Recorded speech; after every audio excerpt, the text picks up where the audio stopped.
Hey everyone, Yan Zhao here. Tonight, very special guest, Adam Lawson, author, comic book creator, RPG game master, and works in Hollywood.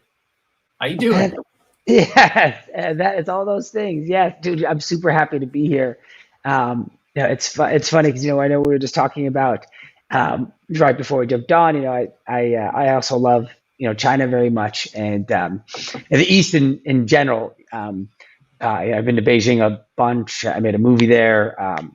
I speak a little bit of Mandarin, and That was I've pretty always good. just yeah, I studied it for 4 years, and then I kind of fell out of practice and et cetera. But on a recent trip, my wife and I went to Beijing, and I was maneuvering in just my Mandarin, which sometimes I was trying to send the cab driver to the big noodle instead of the noodle house, um, which they That's got a good known to laugh at. happen. And I'm just like, I'm the American on the corner. Sorry, um, but Oh, you're lucky. Did you ever have any problems with the accent? Because I, you know, Beijing has a real thick accent.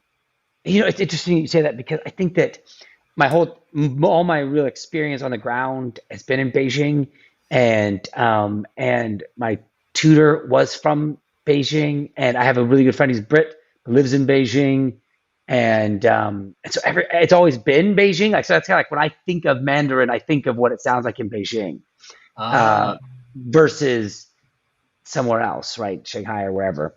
Um, Though I know the more we get south, we can get into Canton, and it's another story altogether. But yeah, I have this weird mix-up accent now. I lived in Beijing for 4 years, and that's where I started oh, studying Chinese.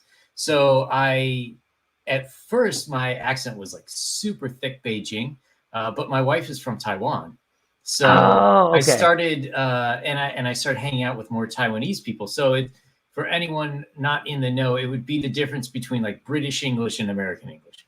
You know, that's right, if that's right. you're hanging out in England, you're going to start picking up all their euphemisms and a bit of the accent and stuff. So it got to a point where cab drivers in Beijing, they would just look at me strange, and then I'd have to be like, okay, and do Taito, Taito, Taito. Just keep going. yeah, yeah. There's a place in Beijing called Wudaoko, but Yep. very famous. But because I said Wudaoko, like the cab drivers, they didn't know. They're just like, I don't understand. And they're like ready to kick me out of their cabs. So I'd be like, all right, without car. And it's like this real pirate talk is the Beijing accent. And then they're Right. like, oh, without car. Why didn't you Yeah, say they that? get it. Interesting. Did the tones switch up too much? Because it's No, like the it's just like there's tones. more like grinding in it. Like Yeah. it's like because it's like why Cantonese is so tough. It's because the tones are now different. So it's like Yeah. I think there's it, seven. yeah, yeah. And so you just get like you start to hear Cantonese, and you're like, I didn't catch any of that. Exactly. Yeah. Yeah. No, but in Taiwan, it's actually, I think their version of Mandarin is much easier because Oh, in interesting. Beijing, like all the words just kind of slip together, whereas Gotcha. in Taiwan, like they end. So like it's like in the sentence, okay, I don't know that one word, as opposed to like, do I not know some word or do I not understand the whole sentence? Right. I see. I see. So Yes. what movie were you working on? It was a movie I wrote called The Game of Assassins. It was a Lionsgate film. We were shooting in Beijing, and it was just awesome. I loved being in there. That's when I first fell in love with China. I always loved the East 'cause I did martial arts growing up, but when I made that movie, I just fell in love with China and with the East, and like the incredible like work ethic and energy and momentum of the East. You know what I mean? In particular, of Mhm. Beijing. Because especially since I made that movie there like 10 years ago till now, like it's like a city that's like it's like the Wild West, right? Like right? You go to Beijing and like you really are seeing the world change before your eyes, Oh yeah. right? Oh And yeah. in the West, people don't get it because they think, oh, China's old. But actually, what's happening in China is new. And so it's like before your eyes, like the Hutong, which if anybody's been to Beijing, particularly, or China, Hutong is like the old like Mao communist dwellings, right? Like so it's like Mhm. if you can imagine, like you were in a for anybody, you're in like these cinder block houses where you don't have a bathroom in your house, you have a Yeah. community one, right? And that's how like 85% of Beijing was in the 50s and 60s. Mhm. Now it's how like less than 4%. You know what I mean? Probably in Yeah. the next year or two, it'll be like there's a few left in. Like when I brought my wife there, we stayed in the Hutong, like at a Oh, hotel, nice. Oracle, to give like old China that, or I shouldn't say old China, but Mao's China, right? Uh, Um, yeah, and it's real interesting too because let's see, I left in 2010, and at that oh, point okay, gotcha. there was one area, I think it was Gulao Dajie, where Yeah. they were redoing them all and trying to make more like upscale cafes and some hotels. That's right. But Nice Rice. I don't know. Did you go to Nice Rice? It's right over in there. oh, I I'm think not it was sure. there, but it was that. Yeah, but like they were starting to like gentrify the Hutong to make them like hip, like Silver Lake vibe, right? Yeah. Now the only thing is, when I left, there was a big campaign to try to save some of those hutongs because they wanted to put another giant shopping mall with more like Prada and LV. And Yeah, yeah. Beijing already has like, or at that point already had like 7, 8 giant shopping malls with those So kind of many. brands. Like, how much of that stuff can you possibly sell? I know, right? I know. It's really it was really quite the thing, and I mean it's a hustle being in the Hutong and being in there because we always stayed right near the bell tower, right Yeah, there, yeah. right now, not too far Yeah. from Tiananmen Square, Mhm. and anyways, it was so that's my love of the East, and that's what brought me there. I was writing a movie, Game of Assassins for Lions Gate, and I just kept in love with the East. And I've been to Japan and to Thailand, and it just it's, sometimes when people ask me like, if you could live anywhere, where'd you live? I often reference the East. I Mhm. probably live in the East, but it's that's not where my business is, and it's not where everything else is. But anyways, and I think that there's so many like kind of great lessons of the East, right? Oh, for That sure. the West could really benefit from, and the vice versa. But Mhm. sometimes when you go there, it's kind of nice to be in Beijing, and you're like, oh, no one here is talking about Donald Trump. No one Yes. here is talking about any of these things. Like zero. They think about it zero. They're not Yes. talking about immigration issues. It's just such a different machine. And you realize you're like, wait, and it really snaps you out of like how actually myopic we can get here in the West and think that like the problems of the West are the problems of the world, Yeah, right? yeah, yeah. And then you're like there and you're like, actually nobody's thinking about our problems even like a little bit, you know. Yep. And there's 1.4 billion people doing fine, and so you go, okay, we're probably taking something that we is local and feeling like it's the whole world. Yeah, I think so. And then you go on to different online communities, Twitter, Reddit, any of that stuff, and there's a lot Right. of it. But you have to keep in mind that it's dominated. Those places are dominated by Americans, and B, Yep. the foreigners that go into there are generally pretty politically minded. You know, Totally. like Totally. you don't have the Austrian guy who just makes cheese and drinks beer, like That's hanging out right. on Reddit The, to the, the, complain a- about the stuff. average Beijinger is Yeah, not on that. No, yeah, yeah, yeah, he or exactly. she, they're not thinking about it. So, So, anyways, so but yeah, so there's our connection to the East, and I love that. I do miss Beijing. Yeah, and your But wife is Taiwanese, uh-huh. and you said you lived in Beijing, but are you so she's Taiwanese and you're Chinese, or what's your mix? No, I am pure white. I am Ah, half Hungarian and half hillbilly. perfect. You're a perfect Asian mix. Thank So, you, thank you. Uh, interesting. so speaking of Hollywood, I was going through your IMDb page, Yep. and I ran across something that struck me as incredibly interesting. Under second unit director or assistant director, it says Snakes on a Plane. That's right. Did you work on the movie itself, or it So, says? so what that was is so they made a music video. I don't know if you saw the film but there's a music Yes. video that closes out the film, right? Hmm. And so I made that music video. And so Samuel Jackson was Oh. in that music video.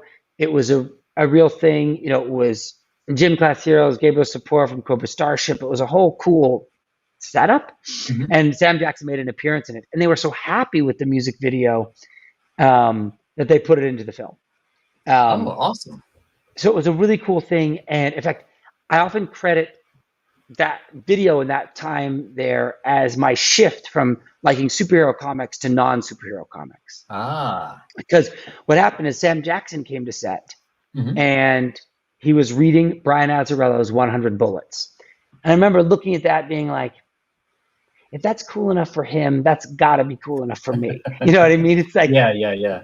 arguably one of the most legit cool actors in the world, right? Just so dope and just a cool guy. His daughter actually works in reality TV and has been my story producer.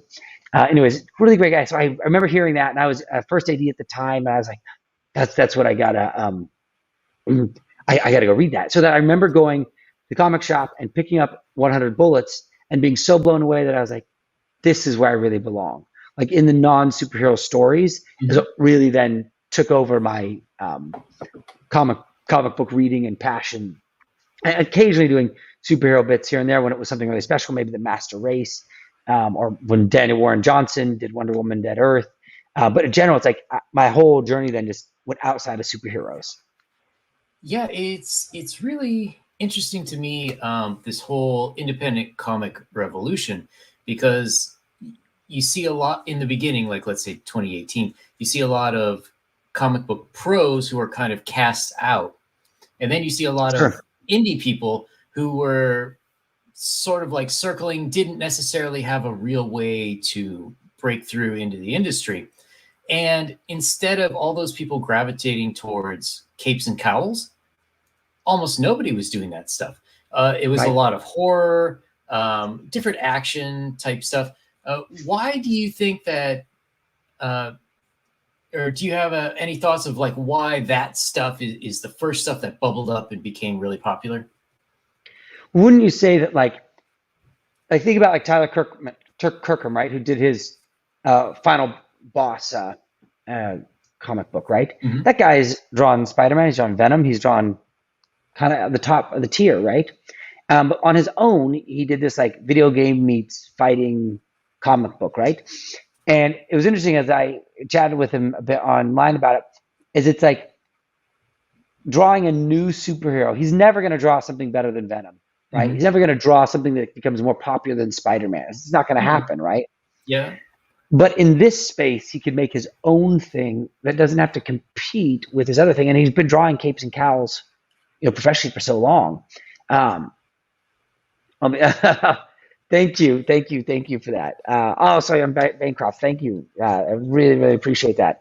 Um, but and so I think that this is their chance to do something different, right? Josh Howard is another guy I love who's always been kind of indie. He did this book, Dead at 17, and then he did T-Bird and Throttle, which is published by Alterna. Super cool guy that has always been kind of indie, and Hmm. it's like when they have their own chance to do things, they're just going to do their own. They want to step away from that. Otherwise, I don't know how you can stand out from it, right? Sean Gordon Murphy, when he did his crowdfunding book, Hmm. Plot Holes. I don't know if you read it I or haven't read back it. that. I read the digital because I'm such a fan of his, and it's like it wasn't superheroes. It was like this time traveling thing going in and out of books and plot holes in books that were leading. It was this really cool story that wasn't capes and cows, though it was fantastical. And I'm sure it's like he's drawing the Dark Knight all the time, right? So it's like, how does he differentiate himself? At least I would think. Hmm. I will leave it at that and just keep whacking myself. Uh, Um, so originally I had a way to lead into comics from Snakes in a Plane. Let me just circle back there for a second.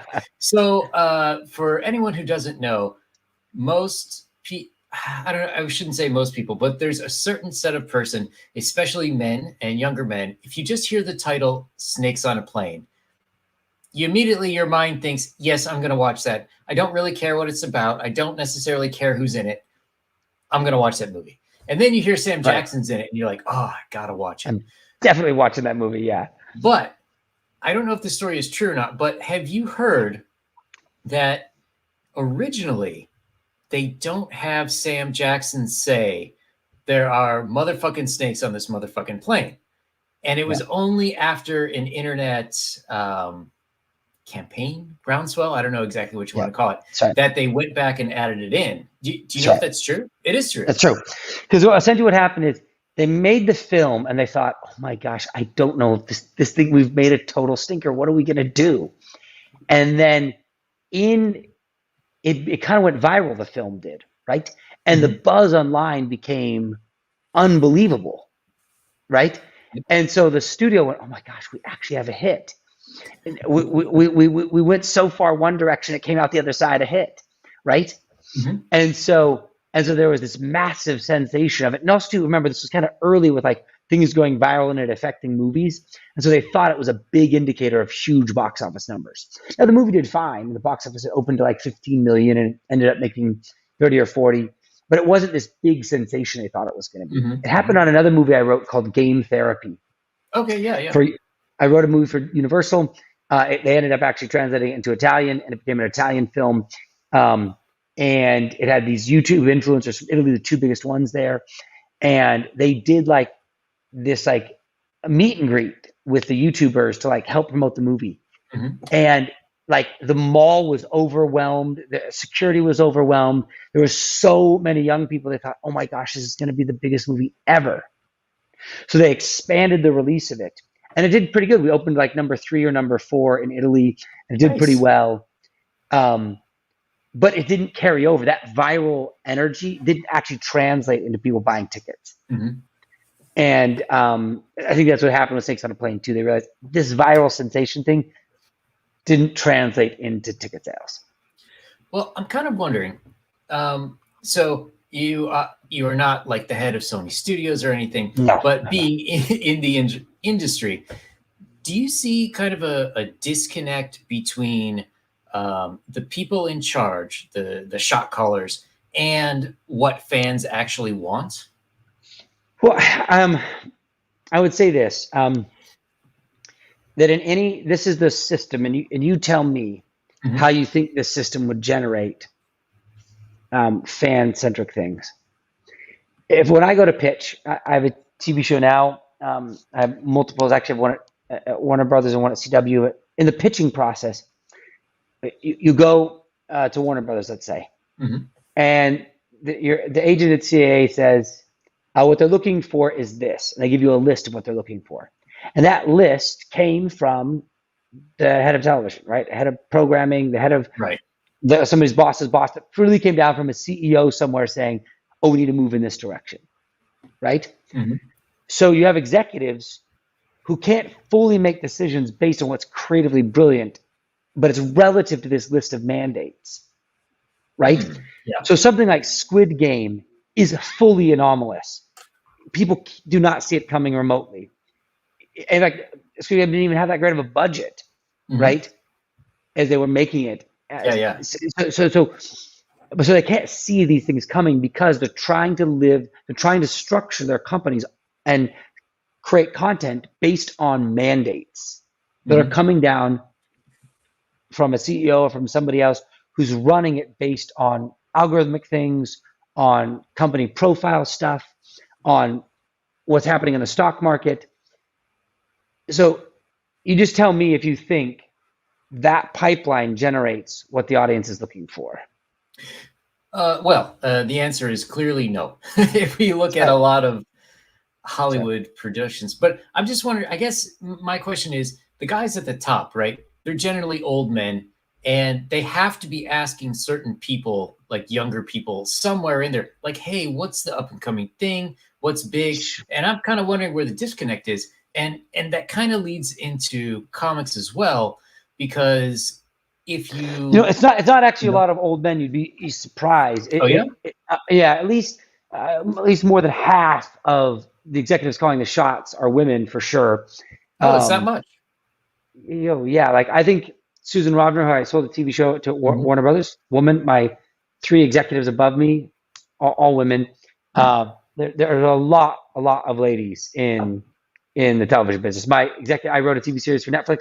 I had 3 executives on it, all 3 female. When I was writing and directing Escape the Night for YouTube Originals, it's a CEO of YouTube is a woman, the head of television programming is a woman. So that's not really the case. The old men is it is not actually who's in charge. Well, that's interesting. I did not realize that. Yeah, maybe at like an extreme CEO level, but like the vast majority of like the decisions on what's getting greenlight and what's getting picked up, it's not being made by that. Yeah, it's really quite a good mix. And if like you're at E, for example, like it's like an 85. You're a really, really heavily all female creative executive team. Yeah. So that's not really the case. And, it's the same thing too in commercial advertising. I produce a lot of commercials. It's not really a lot of men making decisions because women do the most of the buying in America. Yeah. Even though, so really television commercials are geared towards women more than men, almost invariably, except for a few key items such as trucks and sports and a few things. And so your executives, this commercial I'm producing now, I have a female executive, the one I just finished, so it's anyway, so that's really the market. Why is everything so terrible? Well, I guess that's where I'm going with this. Yeah. So once again, what you have is there was this idea in the 70s, right? You could be a director with a great script and a great idea and you could get the movie made. Right. And you could be, and there was this idea of chasing art and auteurs, right? But that is over now because now, think about it, it's massive conglomerates that make all the movies and TV. Right. Massive publicly traded companies with huge sprawling numbers of people, thousands of employees, dozens of people inside the creative mix, right? With everyone like kind of terrified about what's the right move, right? And you have Disney who dominates the box office, who only is going to make established IP, and they're going to make them very down the middle, right? To try and service the largest audience. And so you don't have auteurs really. It's why why mainstream comics aren't terribly exciting either, because what you have is people squatting on the cultural stage, right? They're just regurgitating characters, regurgitating IP, and like this idea of like this avant-garde, like really brilliant stuff. It's super, super hard to get made. It's even hard for the best in the world to get their stuff made, because what they're really looking for is like, okay, what is this? Oh, we're show, etc. And so, that's so think about that glut, and now imagine there's dozens of people making the decision about it. I just imagine something really amazing and compelling coming out of that. Yeah, I mean, I do think the whole system is rigged against itself. Is this one reason why you decided you wanted to start writing comics? Do you feel more freedom? Is this kind of like, you have your work stuff, which I assume you enjoy, but then you're like, now I get to really say the things I want to say type of? Yeah, I think there's a little bit of that. When I was doing Escape the Night, it was a really unique thing because it's a super different genre of show. Nobody had made it before. People couldn't even understand it at the network. But what happened is YouTube Originals that was when YouTube was trying to compete with Netflix, and they made this thing called YouTube Red. Yeah, and you had the $12 and the whole thing, and so it was one of the flagship shows. And at the time, the creator I was with had sold the show. The president of programming, she wasn't even in yet. So the show got greenlit and agreed to before anybody knew the creative, and they didn't even really read the scripts, because I shouldn't say that. They read the scripts, they knew what was going on, but they didn't understand what I was trying to make. And the head of programming even said to me, I thought you were going to fail, but this was YouTube, so I thought I'll just let you go try this thing. And so it ended up this really successful, their longest running show, award-winning, really unique thing that they would never make again, right? Because of this unusual zeitgeist where the rules weren't in place yet, right? And I loved my team over there. There's some really amazing executives and wonderful people who believed in me. But for moments there was like, I don't know if this works. And so I think what happens is when you're writing a series, and I was writing a series at a studio, and it ended up getting discarded after 8 months, right? Which happens. Mhm. And there's a big committee of people that there's something nice to be able to go, I'm just going to go make this thing. And it's just, I'm just making this one, and it's just this story. And it's just mine. And it's just what's in my heart. And I can do just that. And I can make actually a piece of art, right? I can make, versus having to do where you have to do a decent amount of political maneuvering because of the expense and scope, which is understandable. And I'm not mad at that. That's just how, that's what that system is. And wishing it was Yeah. different will unfortunately not make it that way. So, do you sort of see an end? Because a lot of this stuff seems to come up in cycles. Like if you look at the beginning Sure. of Hollywood, it was all people at the margins. There was no control. It was just people making whatever. Eventually, you get to a very heavy studio system, like in the 50s and 60s. And Yep. like you were saying, the 70s was really a revitalization of the auteur. And Yep. you sort of have a mix of that all the way through the 90s. And then somewhere in the late 90s, early 2000s, it almost got shut off. And then we are where we are today. Do you see like another cycle, and not even just in movies, but with like now indie comics are they're still not as big as Marvel and DC because they have the distribution arms, but they're bubbling up, and those kind of stories are becoming more influential. Do you sort of see things churning over again, where in Hollywood entertainment, people are really going to gravitate towards these indie projects? Well, I think what's exciting to see is one of the interesting things, right, is that DC and Marvel have already lost, right? Mm-hmm. That manga already sells more. Yes. In the print, in the print side. I'm talking about films and television, which is really where their focus is at, because it's really where all the money is, right. And the video games. And so if you're a CEO, this division that's a $300 million division versus your multi-billion dollar, $100 billion division, you know what I mean? You don't. Right. It's not a thing for you. You're not. That's not where your focus is. But they've already lost to manga. Manga already won. That's the funny thing about it, right? The artists already won. They already outsell both Marvel and DC and Image and everyone else combined, right? Mm-hmm. And when you go to Barnes and Nobles, when I go to my Barnes and Nobles, it's the manga section is packed with teens. Oh yeah. And they all know every little book, and they're trying this new thing. Like, oh, have you read that one yet? And if you ask a teenager, what do you think about this? Like, oh, no, dude, what type of stuff are you into? Oh, let me show you where to go.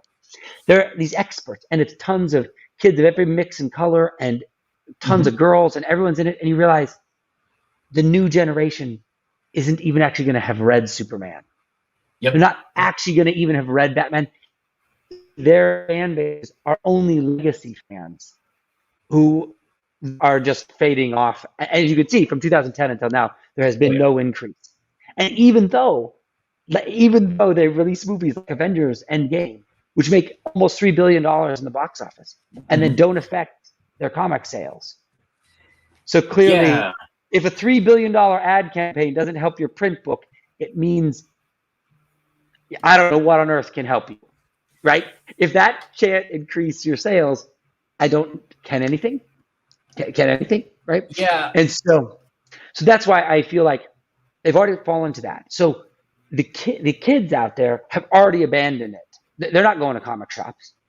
You go. When was the last time you saw a pack of teenagers in your LCS? Well, my LCS is shut down. I got to drive like 20, 30 minutes to get to one now. So it's terrible. And so when was the last time you saw a pack of teens in it? I haven't seen a pack of teens in it since it was me and my friends as teens. And then we were still the only pack of teens in it. And so it's like, it's just gone. Like it's already lost. And so I think the idea of alternative stories and like young people are thinking there could be other, like they're thinking of graphic novels and comics. Like all my nieces and nephews, they're reading Dogman and Captain Underpants. Yeah. And they're reading all these graphic novels that have nothing to do with the Marvel DC world. And so I just think there's this really strong generation that's coming up that's going to be interested in graphic novels that have nothing to do with that world. And they aren't actually going to be seeking Robin. They're going to be seeking out the new Chainsaw Man. You know what I mean? Yeah, and I've had this theory for a while that the downward spiral of the American comic industry really starts in the '70s, because before the '70s, you had a very wide variety of comics, just like you have a wide variety of manga. They had Right. westerns, horror, Yep. of Yep. course, superheroes, but they had romance. There were plenty of women who, a lot of the fields, it was like 50-50 readership for a while. And in the '70s, what happened was with the Comic Code Authority, somehow the Capes and Cowl books, I think they paid more, so they got the better talent. So people started jumping ship from all these other lines. And by the '80s, you start to see them wither off, and there was a lot of paid promotion from toy lines. So, Yep. by the end of the '80s, all you had left was superheroes. And That's if right. you're not all that into superheroes, then where do you go? It's not into comics.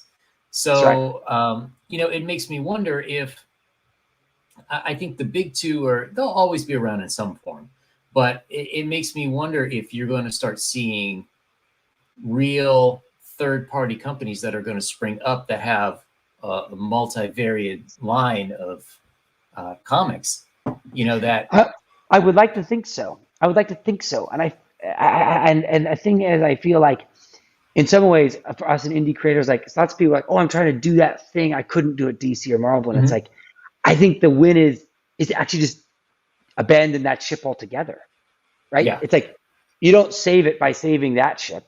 You just start the new ship, right? At least I think. exactly.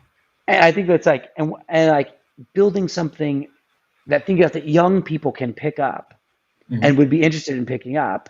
So why manga's so nice. The packaging is brilliant, right? It's just Oh way yeah. better packaging to be read. It's anyways. But so I feel like that's really. Anyways, I'll leave it at that, my friend. All right. So speaking of good comics for the future, why don't you tell us a bit about Kids and Monsters? Yeah. So Kids and Monsters is it's a tale of three troubled teens from the crumbling town of Lovelock, where, if anybody knows, all my stories set are going to revolve around a Lovelock. And um, they find these monsters in their backpacks, and they get pulled into this ancient war that mirrors their struggles at home. Right, their parents, for Mally and Gatsby, are two main characters. Their parents are kind of on the verge of divorce, and their world is about ready to be ripped apart. And this is Mally and Jinsu, her boyfriend. Okay. Um, and he moved to the U.S. from South Korea after his parents split, and he's here, and he is a Hapkido master and video gamer, and he comes to Mally's age. She's getting in a fist fight with another girl, and he helps her out, and they get into a relationship right away. Because I wanted their romance to not be like a teen romance where it's like, it's all about, does he like me? Instead, it's like, no, we're together right away. And now can we figure out how to make a relationship work? Right? Hmm. Which is the struggle of the story, right? Is people figure out how to make a relationship work, not can we get together? Right. And this trio gets uncovers these cracks in the world, right? And they see the world literally splitting open. And these monsters here, the red beasts, are trying to split the world. So there's the world that you and I know, the one we're in, and then the world within. And Mm. they're trying to rip these two worlds apart so that all will be miserable. And Oh. so monsters are the good guys in our story. They have been sworn to protect. This is here Gren, one of the monsters. He's like an alchemist, and he's using his potions to vaporize a red beast.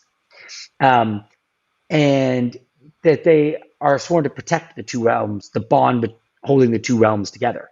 So, in a way, they're trying to save the world and save their family, right? As Hmm. this story plays out in a fantastical way, plus the fear and struggles of what it's like to be a teenager when your family could be splitting apart forever. And so this is Jin Su here with his monster, which he controls with the remote control, like a video game, though it Hmm. has a personality. And it's each monster they find is somewhat of a reflection of who they are. And any kid who would find a monster in their backpack, the monster would become a reflection of who they are in some way. So it's kind of an unlimited world to explore that way. But for this story, there's just these three. So, question from the Dungeon Delver. Shut up, Wesley. But Are there any plans for Kids and Monster games? There is. So anybody who doesn't know, I do board games and role-playing games as well. This is my game Asunder. We did a massive RPG game with Epic Minis, and I have another board game called Escape the Night, which did really well. And yes, I would love to gamify this.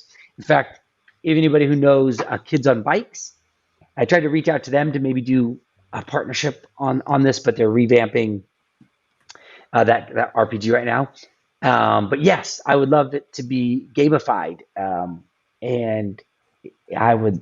Yes, is the answer. Oh, very cool. So getting back to the current campaign for it. Yeah. So let me see. Is the book almost done? It seems like it's got a lot. Like you got a lot done on it. Yeah. So we have.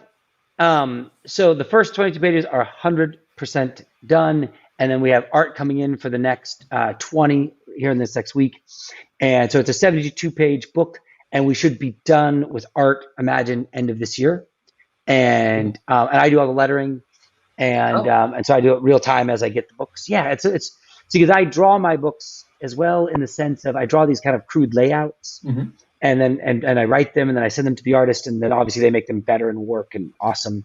And Max, he does such a great job, and then Mike Spicer, who did Murder Falcon and Wonder Woman Dead Earth, is coloring it. Oh, and wow! Yeah, he's the best. This is his. I think if you haven't read it, this is arguably one of the greatest graphic novels of our time. So I just fell in love with his work then, and said I need to work with this guy. And so, and then I letter it, and I get into all the details. I design the fonts, and I do all the rotoing, so you can insert the sound effects. You can see here, like behind the beast, and you can the rack behind there. You can just you roto out the red beast, so then you can slip the sound effect behind him, so it feels integrated.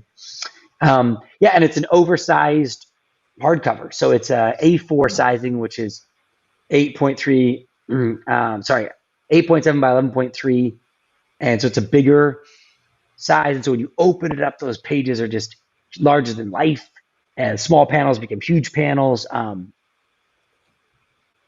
And so it's really an engaging thing. And I also want to give people, for $25, I want to give them more than a floppy or a perfect bound, because you deserve it for that much. And so it's a beautiful piece. You can get it in color, and you can get it in black and white. I made a black and white version of it because I just feel in my heart, man, there is just I love line art myself personally, and I always like when there's a line art version of a book, I always pick that myself. And so I wanted to be able to have that for others.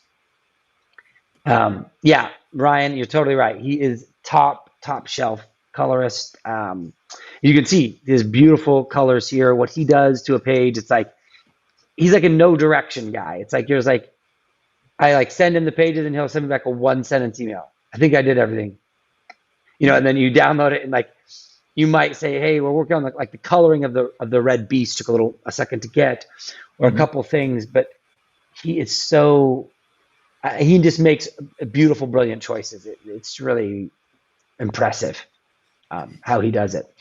And so the way he uses purples, and the way he gradates colors, it's something really special. So yeah, anyone who watches my streams will know how much I like to complain about coloring in modern comic books, but this is actually really nice.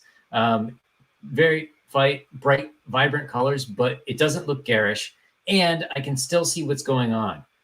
Nothing is kind of invisible because of everything blending together. I gotta say, the art in the book looks pretty impressive. Yeah, this is Maxie Dallow. He did Jack Irons. He did a short story for me on my previous book, Kill Journal, in there, and that's how I kind of tested it out. He is an amazing artist, and he's an all traditional artist, and so he's really, at least to me, doing something really super spectacular. If you scroll down a little bit here, Yen, you can see You can see his lines and just how fun they are and how thorough those pages. 'Cause sometimes you get a page from a line artist and it's very thin lines and it's simple and the Yeah. colorist fills it in. But Maxi's giving you a full experience, and with all the speed lines and all the emotion and motion that he creates, it's really something else.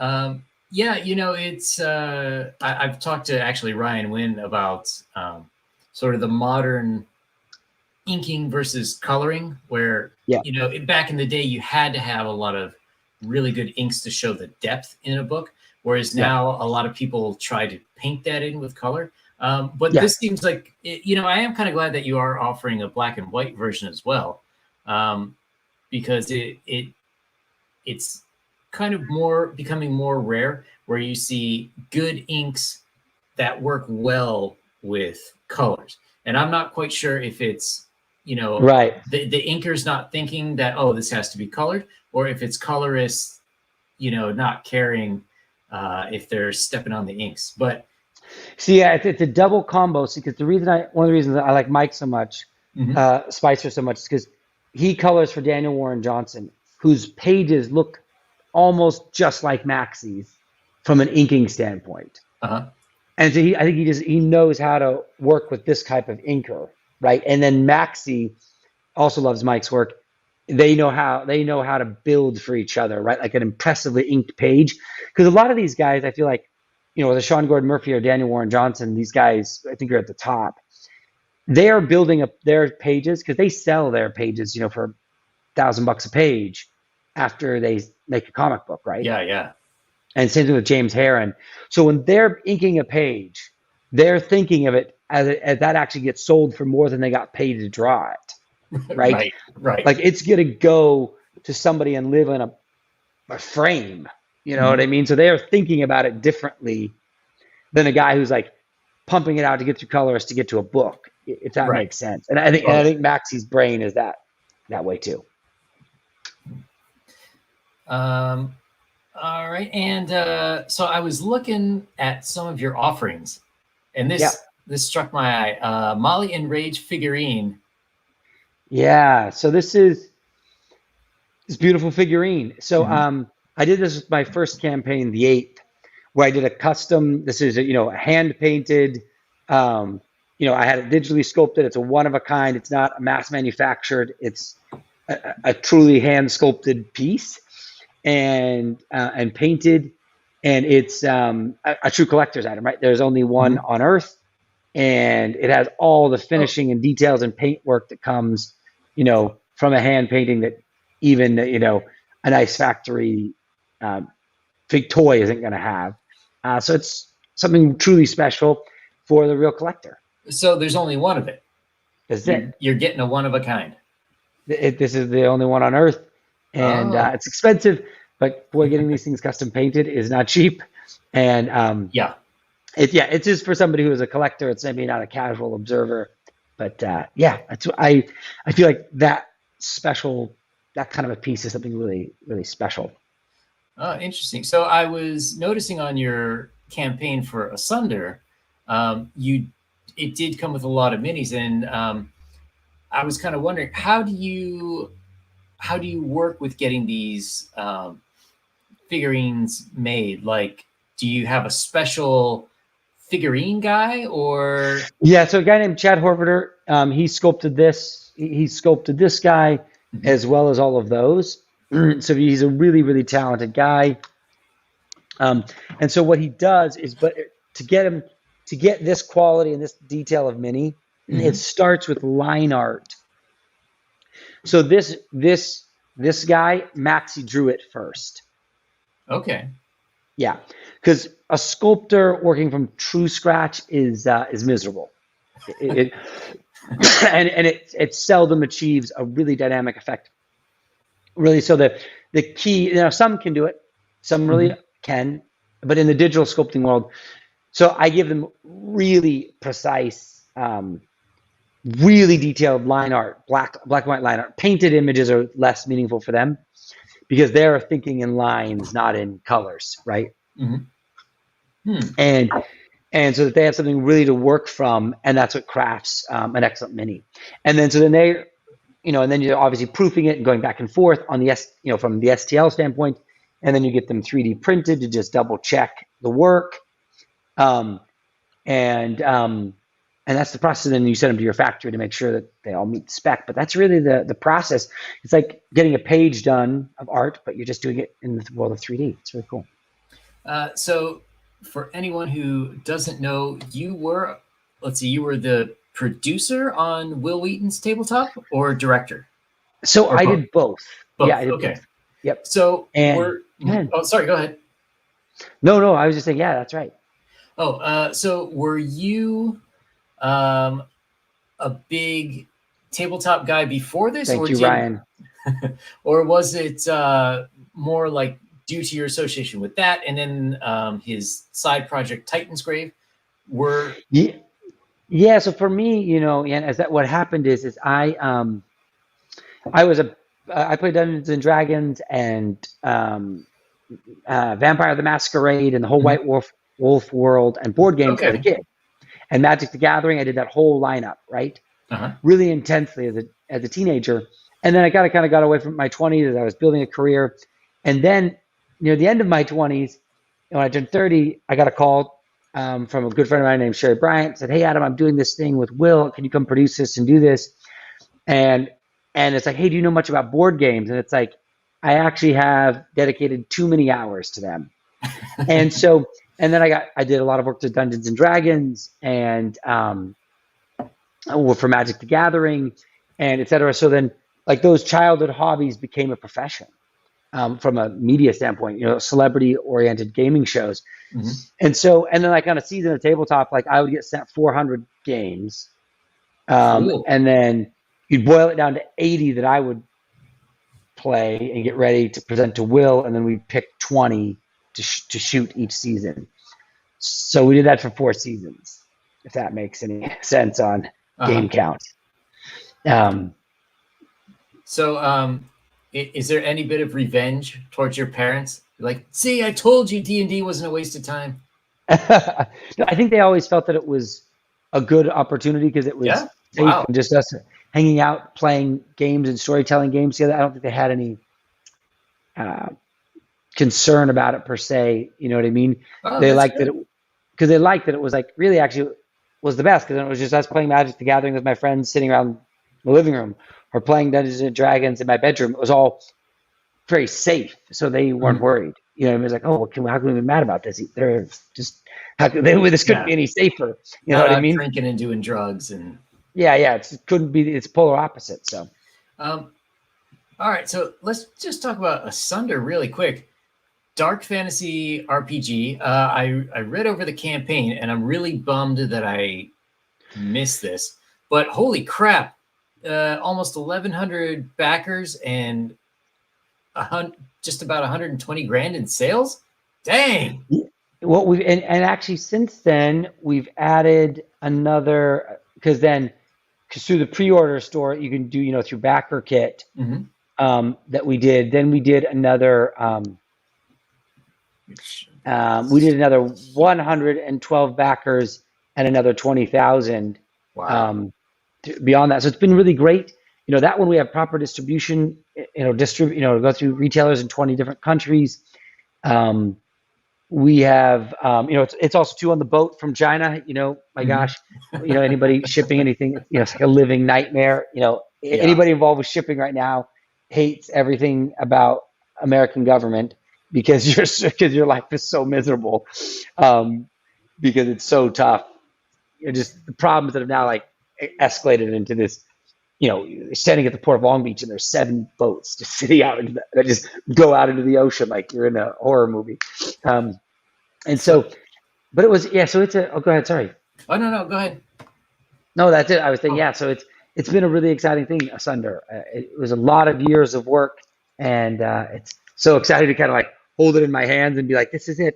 It really happened. It really became real. Like, here it is. And so, but it's, there it is. Yeah, I was kind of wondering. So, as a guy who's currently working on a campaign, hopefully I'll get to launch next year. for D&D though. What made you say, hey, this sounds like a good idea? Yeah. I was making Tabletop. I was like, man, I'm making all these celebrity gaming shows. I should make my own game. It's been in my heart. I should do this. And so that began. And for Asunder, I guess it's been this would be 7 years now when it first started, and so, and when you think about it, it's like, a big spend of money. There's not only this, there's like, and it's like, not only is it minis, there is like, there's minis, there's the campaign module. We had a novel done. There is there's the keeper's screen, right? So like, so for the keeper, so you can fold it out, and like you can have all the rules handy, quick and handy. That's so awesome. we did the whole package, plus the minis. So it's just like, we just went in all the way. We like went in off the deep end, for an indie, never before heard of property. We just dove in deep, and it's a metalist world where people have formed symbiotic relationships with various aspects of it, from the plants to the insects to the animals, to these certain anti-gravity rocks. And so as a result of this essence that's inside them that's bonded, they have certain capabilities, right? The plant weavers of New Gaia, like they can command plants, and they've crafted them into living weapons. And so instead of a crossbow in this world, you have an organism that lives on your arm, right, and shoots thorns. Or maybe the Beastmasters of Picari, they actually command beasts, and they gain beast-like aspects to them. And then like there is the demon wrestlers of the North, who like there was no place for their essence to bond to because it's so barren. So it turned inward, and they can like manipulate their bodies so that they can have incredible strength and can endure huge amounts of damage. And so it's this disparate world that that was broken. Like when the gods left it, they shattered it, hence Asunder. And that's where you get this world. So I guess maybe that's something like a little Dark Sunish, where it's a tougher, harsher world. There's no metal, and they have chaos. There's no magic. They have chaos, which is this uncontrollable force that the gods use to make things. And so when people toy with it, can cause disastrous effects. And so I threw the link in the chat. Anyone who's interested in seeing how it's played on the Gifted Rebels website, you can see there is a link to Asunder being played by Amy Vorpal, who's the keeper, which is DM or GM in this world. And it looks like you've got some other good players there. I see Satine Phoenix. Oh, that's pretty impressive. Yeah. No, Satine has been a good pal. Her and I have done a lot of work together. She's a really good pal, and Amy is absolutely lovely. So the whole cast, Becca, Chris, Jeremy, they're awesome. So going back to comic books for a second. So you also wrote the Kill Journal. Is there anywhere that people can find that now?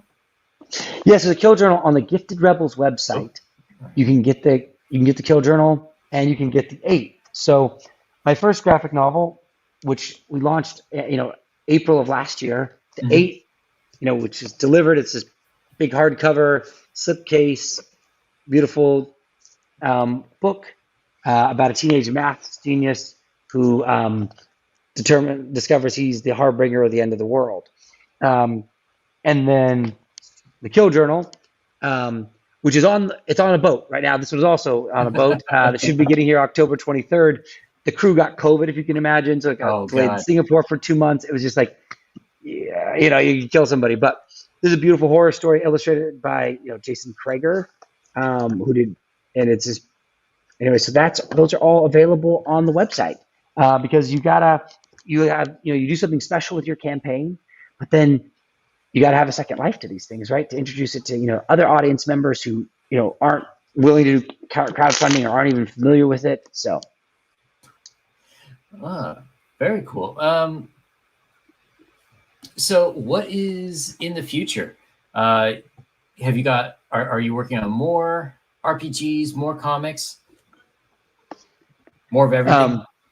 Yeah, so more of everything. So what we have is we have So Kids and Monsters, this Mhm. is my heart, and there'll be a volume 2 of it. And we have a skirmish board game, a battle board game set in the world of Asunder. You got to see these are some of the minis for that. You're gathering chaos shards. Boom. Take care, Ryan. Um, but yeah, so it's really a cool thing. But I think at the moment the focus is this beautiful world of Kids and Monsters, Mhm. and for $25 you get this oversized hardcover, and you can take a ride into that world. Um, so I recommend it. Seeing as I've poured my heart and soul into it, I recommend it. Yeah, it looks like a lot of fun. So who would you say is a prime audience? Like, is this good for, like 5, 6, 7 year olds? Or I know it's got a lot of teenagers in there, but do you have to be a teen or older or? So I would say this is the content is all ages in the sense that it is not offensive, right? Okay. And, there's no cursing or nudity or any of these Mhm. kinds of things, right? Like, and the violence is all, slightly cartoonish, so it's fun. Right. And so, but the book is actually it deals with teenagers whose parents are on the verge of divorce. So maybe a 5 or 6 year old might miss some of that, Mhm. but could still explore the fun side of it.